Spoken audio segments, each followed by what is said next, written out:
Share bye WhatsApp. Bank दिवालिया हो जाए या बंद हो जाए तो कितनी रकम मिलेगी वापस? जाने क्या है नियम और कैसे रखें पैसा safe. How much money back if bank fails. Maharashtra के न्यू इंडिया कोऑपरेटिव बैंक पर रिजर्व बैंक ने रोक लगा दी है।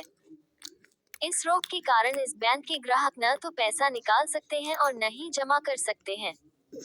अगर बैंक बंद होता है तो ग्राहक को जमा पूंजी में से अधिकतम 5 लाख रुपए ही मिलेंगे। एडवर्ट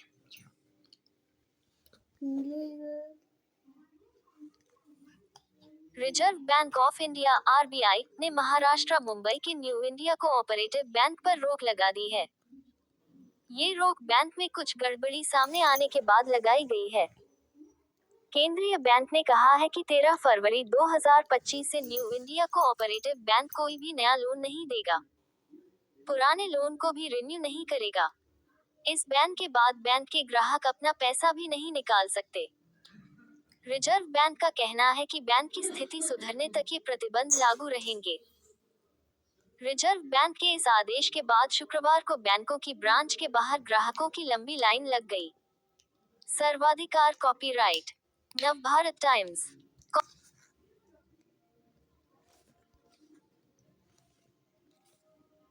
पहले भी सामने आए हैं ऐसे मामले। बाय। ये पहली बार नहीं है कि रिजर्व बैंक ने किसी बैंक पर रोक लगाई है। पिछले साल अप्रैल में केंद्रीय बैंक ने महाराष्ट्र के शिरपुर मर्चेंट्स कोऑपरेटिव बैंक पर भी बैन लगाया था। यही नहीं, इससे पहले पीएमसी और यस बैंक पर भी रिजर्व बैंक रोक लगा चुका है।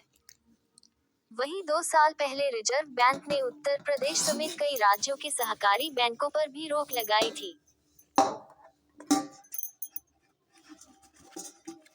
कई ऐसे मामले सामने आए हैं जिसमें बैंकों ने लोगों की जमा पूंजी के साथ धोखाधड़ी की है। शिकायत मिलने पर रिजर्व बैंक इन बैंकों की जांच करता है। शुरुआती जांच सही पाए जाने पर रिजर्व बैंक इन बैंकों पर रोक लगा देता है। इस दौरान बैंक ग्राहकों की रकम निकासी को सीमित कर सकता है या रोक सकता है। ये बैन तब तक रहता है जब तक कि जांच पूरी न हो जाए।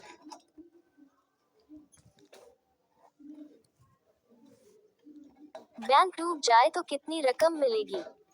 अगर बैंक डूब जाता है या रिजर्व बैंक उसका लाइसेंस रद्द कर देता है तो ग्राहकों को अधिकतम 5 लाख रुपए तक ही वापस मिलते हैं, फिर चाहे बैंक में उनके करोड़ों रुपए ही क्यों न जमा हो। रिजर्व बैंक ने कुछ साल पहले ये स्पष्ट किया था कि ग्राहक की जमा रकम का 5 लाख रुपए का इंश्योरेंस होता है। बैंक डूबने की स्थिति में ग्राहक को अधिकतम 5 लाख रुपए ही मिलेंगे। Deposit insurance and credit guarantee corporation.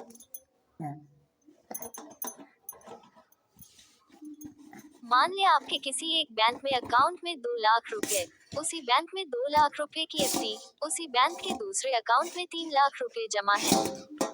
ऐसे में आपके उस बैंक में कुल 7 लाख रुपए जमा हैं।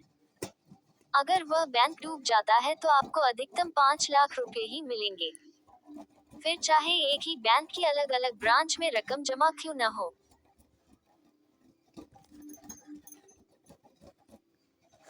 अगर आप अपने पैसे को सेफ रखना चाहते हैं तो पूरी रकम एक ही बैंक में न रखें।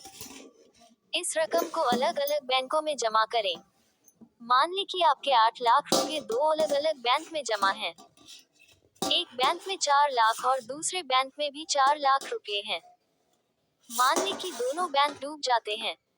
ऐसे में आपको पूरे 8 लाख रुपए मिल जाएंगे, क्योंकि इंश्योरेंस के नियमों के मुताबिक दोनों बैंकों से आपको पूरी रकम मिल जाएगी।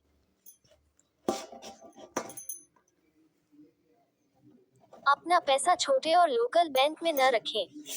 इसे पब्लिक सेक्टर बैंकों, पीएसयू और बड़े प्राइवेट बैंकों में जमा करें। इसकी वजह है कि यहाँ कॉर्पोरेट गवर्नेंस का स्तर बहुत ऊंचा होता है और रेगुलेशंस का भी।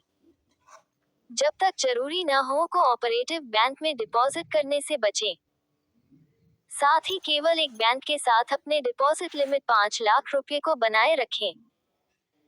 लेकिन अपनी सेविंग को कई बैंकों में जमा करें, ताकि जब बैंक डिफॉल्ट करे तो आपका पैसा सुरक्षित रहे।